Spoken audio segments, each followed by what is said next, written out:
Hello, fund സെറ്റല്ലേ? ഞാൻ നേരത്തെ പറഞ്ഞിരുന്നേ, ഞാൻ 5 മണി വരെ നോക്കാം.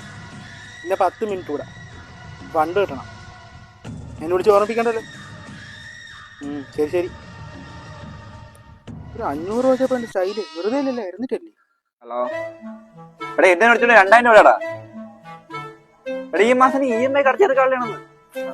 അത് ഒരുപാടൊന്നുമില്ലല്ലോ, 2000 രൂപയല്ലോ തരൂല്ലേ? എടാ, നിനക്കൊരു ആവശ്യം വന്നപ്പോ തന്നത്, എനിക്കൊരു ആവശ്യം വരുമ്പോ തിരിച്ചു തരാനാണ്. അത് നിനക്ക് തരേണ്ട കാശ് എന്ത് ചെയ്തു? ഒരാഴ്ച കൊണ്ട് ഇരിക്കുകയായിരുന്നു. അതെനിക്കൊരു എമർജൻസി സിറ്റുവേഷൻ വന്നപ്പോഴേക്കും എനിക്ക് ചെലവാക്കേണ്ടി വന്നു. എടാ, അതങ്ങനെ പറഞ്ഞാൽ ശരിയാവും. എടാ, എനിക്ക് എന്റേതായിട്ടുള്ള ആവശ്യങ്ങളില്ലടാ. നിനക്കിപ്പോ കാശ് വേണോ? ഞാൻ കാശ് തരാം. നിന്റെ കാര്യം നടക്കട്ടെ, എന്റെ കാര്യം എന്തായാലും അവതാളത്തിലാവും. പക്ഷെ നീ ആലോചിക്കണം, എനിക്കൊരു ഹോസ്പിറ്റൽ കേസ് ആയതുകൊണ്ട് മാത്രമാണ് ഞാൻ നിന്റെ കാശ് എടുത്ത് വെച്ച് കളിച്ചത്. ഓക്കെ, ശരിയടാ. നീ ഇപ്പൊ ഓക്കെ അല്ലേ? പൈസക്ക് അത്യാവശ്യം കുഴപ്പമില്ല അളിയാ, എനിക്ക് വേറെ 1-2 അത്യാവശ്യ കാര്യങ്ങളുണ്ട്. ഞാൻ അതെങ്ങനെയെങ്കിലും മാനേജ് ചെയ്തോളാം. നീ കുട്ടാ, നിനക്ക് 500 തന്നിട്ട് എനിക്ക് 500 വട്ടം വിളിക്കാനൊന്നും പറ്റത്തില്ല. പൈസ വാങ്ങിച്ച് നീ തരാനുള്ള മര്യാദ കാണിക്കണം. ഞാൻ കുറച്ച് ടൈറ്റിലാണ്. അല്ല, നിന്റെ പൈസ എന്റെ കയ്യിലുണ്ട്, ഞാൻ തരും. നീ കിടന്ന് ചാവാതെ. 500 രൂപ തന്നെയല്ലേ? ഓഹോ, 500 ഉള്ളെന്ന്. എന്റെ 500 താടാ. നീ ചൂടാ സംസാരിക്കണം. നിന്റെ പൈസ ഞാൻ തരല്ല, നീ തല്ലി മേടിക്കും.